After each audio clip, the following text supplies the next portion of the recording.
Imaginez que votre mari, l'homme que vous aimez, vous annonce que votre enfant miracle n'est pas le sien. Mais attendez, ce n'est pas le pire. Imaginez qu'il avoue vous avoir prêté à son propre cousin pour sauver l'honneur de sa famille, pendant que sa mère prépare un poison en cuisine pour purifier votre ventre. Ce soir, dans cette villa de luxe à Abidjan, le sang va couler. Pas seulement celui de la trahison, mais celui d'un crime que personne n'avait vu venir. Voici l'histoire de Binta, et comment son mari parfait a transformé sa vie en un marché d'esclaves moderne. Mais avant de continuer, dites-moi de quel pays vous regardez cette vidéo. Binta ne l'avait pas lu, elle l'avait entendu. Non pas de la bouche de son mari, mais dans le bureau de son propre gynécologue, 3 ans plus tôt. Pourtant, aujourd'hui, elle caressait son ventre de femme enceinte de 7 mois devant le miroir doré de leur villa à Cocody. Le mensonge n'était plus une fissure, c'était une forteresse. Elle portait l'enfant du cousin de Malik, un arrangement sordide validé par sa propre mère pour sauver la face du clan. Le bruit sec d'une portière de Mercedes qui claque dans l'allée la fit sursauter. Malik était rentré plus tôt. Mais il n'était pas seul. Des éclats de voix stridents déchiraient le calme du quartier huppé. C'était Mama Rose, la belle-mère, la gardienne des traditions, celle qui n'avait jamais aimé Binta. Binta descendit les escaliers, le cœur battant contre ses côtes. Dans le salon, Malik était livide, les mains tremblantes. Mama Rose, elle, tenait une petite fiole de verre bleu, le regard brûlant de haine. « Alors c'est donc ça ta réussite, Malik » hurla-t-elle en ignorant Binta. Tu ramènes une femme qui utilise la sorcellerie pour bloquer tes reins. J'ai consulté le vieux au village. Il m'a tout dit. Ce ventre n'est pas le tien. Le sang de Binta se glaça. Elle pensait que le secret était blindé, protégé par l'argent et les non-dits familiaux. Malik s'approcha de sa mère, tentant de la calmer, mais elle le repoussa avec une force insoupçonnée, en criant « Ne me touche pas. Tu as honte de dire que tu es sec comme un bois mort? Tu préfères laisser cette étrangère souiller notre lignée avec le sang d'un autre ?» Binta sentit le sol se dérober.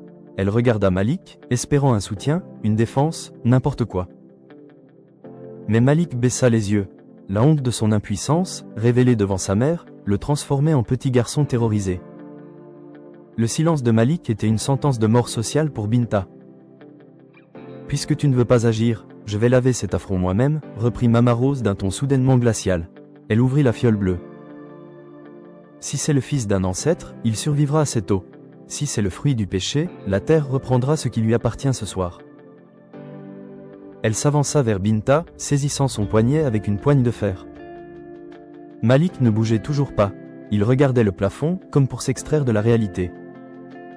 Alors que Mama Rose portait la fiole aux lèvres de Binta, Malik lâcha enfin une bombe. « Arrête maman, ce n'est pas la peine. J'ai déjà tout vendu. La maison, les voitures, l'entreprise, tout est au nom du cousin de Binta. S'il meurt, on finit tous à la rue demain matin. » Le silence qui suivit l'aveu de Malik était plus lourd que les menaces de Mama Rose. La vieille femme lâcha le poignet de Binta, la fiole bleue oscillant dangereusement dans sa main tremblante. « Tu as fait quoi, Malik » Sa voix n'était plus qu'un sifflement de serpent. « Tu as vendu l'héritage de ton père à ce bon à rien de Moussa ?» Malik s'effondra sur le canapé en cuir, la tête dans les mains. L'image de l'homme d'affaires puissant s'était évaporée. Moussa n'est pas qu'un cousin maman. C'est le seul qui a accepté de me prêter sa virilité pour que tu puisses marcher la tête haute au village. Mais il n'est pas bête. Il a demandé des garanties. Il a tout pris, les titres fonciers, les parts de l'entreprise, même cette maison. Binta regardait son mari avec un dégoût nouveau.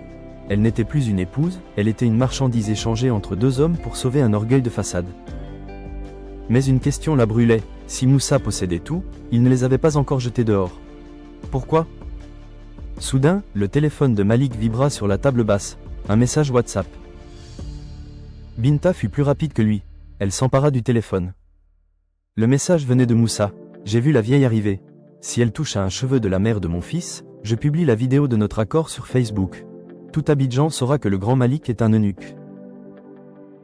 Mama Rose arracha le téléphone des mains de Binta. Elle lut le message, ses yeux s'agrandissant de terreur.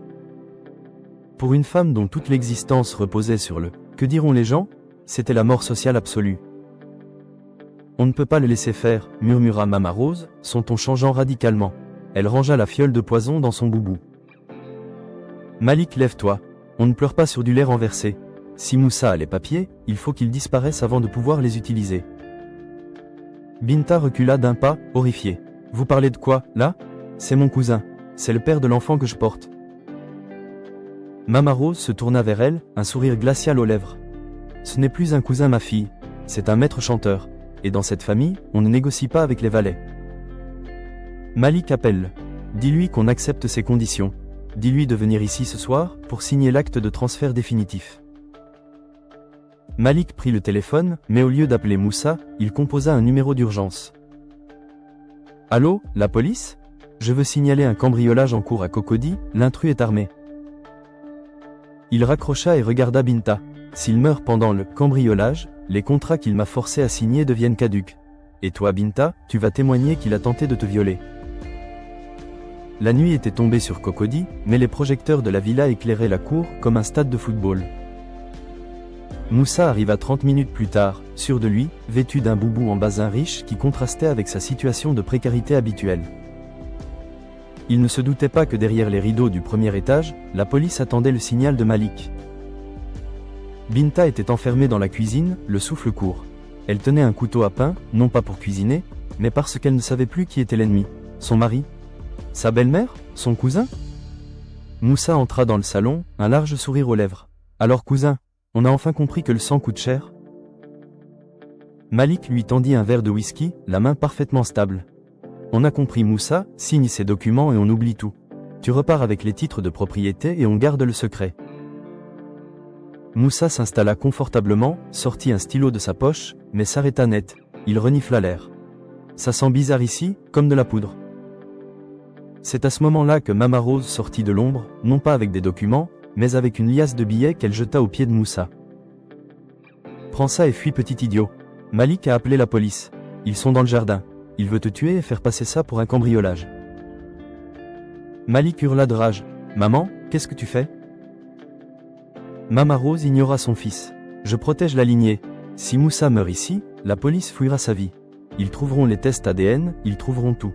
Moussa, pars par la cuisine. Binta va t'ouvrir la porte de service. Moussa, paniqué, ramassa l'argent et se précipita vers la cuisine.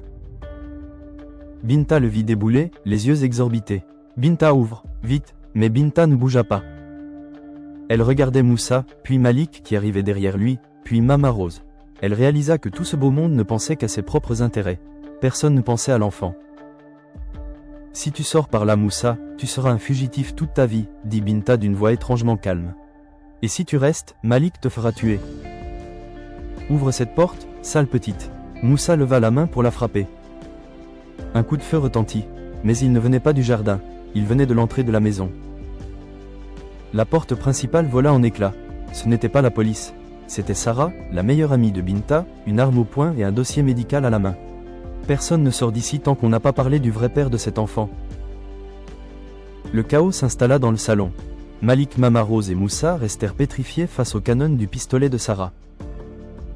La jeune femme, d'ordinaire si élégante, avait les traits déformés par la douleur et la trahison. « Sarah, qu'est-ce que tu fais » balbutia Binta. « Je fais ce que tu n'as pas eu le courage de faire, Binta » cria Sarah. Elle jeta le dossier médical au visage de Malik. « Tu croyais que j'étais ta complice, Malik ? Que j'allais t'aider à cacher ton impuissance juste pour tes beaux yeux ? Tu m'as promis le mariage, tu m'as promis de quitter Binta dès que l'héritier serait officiellement là. » Binta sentit un nouveau poignard s'enfoncer dans son dos. Sarah et Malik, l'affaire durait depuis des mois. « Mais il y a un problème, Malik, continua Sarah en riant nerveusement. Tu as payé Moussa pour mettre Binta enceinte, mais tu as oublié un détail. Moussa n'est pas le seul à qui tu as demandé ce service. Tu as aussi payé ton chauffeur et ton jardinier.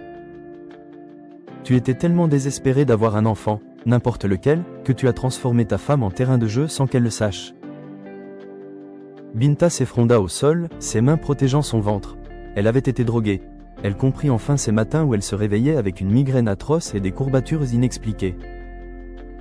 Malik avait orchestré des viols multiples sur sa propre épouse pour s'assurer qu'elle tombe enceinte. Le visage de Malik passa du blanc au gris cendré. Mama Rose, pour la première fois de sa vie, ne trouva rien à dire. L'abjection de son fils dépassait l'entendement. « Tu n'es pas un homme, Malik, cracha Sarah. Tu es un monstre. Et cet enfant n'est à personne. Je vais appeler la presse, la police, tout le monde. On va voir comment le grand Malik survit à ça. » Moussa, voyant une opportunité, tenta de se jeter sur l'arme de Sarah. Dans la lutte, le coup partit. Le silence revint brusquement, seulement rompu par le sifflement de l'air conditionné. Ce n'était pas ça qui était tombé, C'était Mama Rose, touchée en plein cœur par la balle destinée à Moussa. Elle s'écroula sur le tapis de soie qu'elle aimait tant, le sang tachant les bijoux de famille qu'elle portait fièrement. La sirène de la police finit par déchirer le silence de la nuit. Malik resta immobile, fixant le corps de sa mère. Saha laissa tomber l'arme, ses yeux se vidant de leur rage pour laisser place à une terreur pure. Moussa, lui, sortait déjà par la baie vitrée à l'arrière de la maison, emportant la liasse de billets, mais oubliant les titres de propriété. Binta se leva lentement. Elle ne pleurait pas. Ses larmes s'étaient évaporées dans le brasier de l'horreur. Elle ramassa le téléphone de Malik, les documents éparpillés sur le sol, et le dossier de Sarah. Elle dit simplement, « C'est fini. 6 mois plus tard. » Binta n'est plus à Cocody. Elle vit dans une petite ville côtière, loin du tumulte d'Abidjan. Elle a accouché d'une petite fille.